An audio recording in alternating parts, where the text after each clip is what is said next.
Aborigines continue to be arrested by police at an extraordinarily high rate across Australia. And in Victoria, police admit their members are still condemning Aborigines by stereotype. But they now intend to knock the black and white views out of their new recruits as soon as they walk through the door. Their training will include a documentary on the history of police Aboriginal relations, starting with the attempted genocide by the early settlers. The first two men to be strung up by the state at Gallows Hill in Melbourne were Aborigines.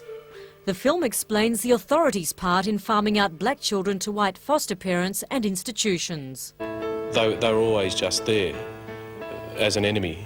They weren't there to protect you or look after society.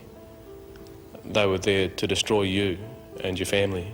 Hal Wooten, the former Royal Commissioner looking into black deaths in custody, says the film is a small step towards fixing a communication breakdown that's 2 centuries old.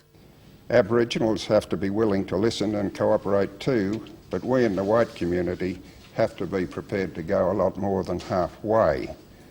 It is we that must go the extra mile. But black activist Gary Foley says the film may not amount to much more than a good public relations exercise for the police.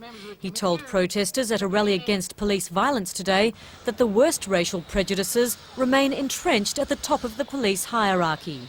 Remember that not all coppers are the pigs that we talk about sometimes. It's a pity they're superiors out there and throughout the system in this state. The higher you go, the less intelligent you seem to get in terms of dealing with people as people. Despite that view, Aboriginal police relations are gaining more attention. Victorian Police have just appointed a new Aboriginal Relations Officer, and the training video will be offered to other forces at a national conference on Aboriginal relations in Perth next month.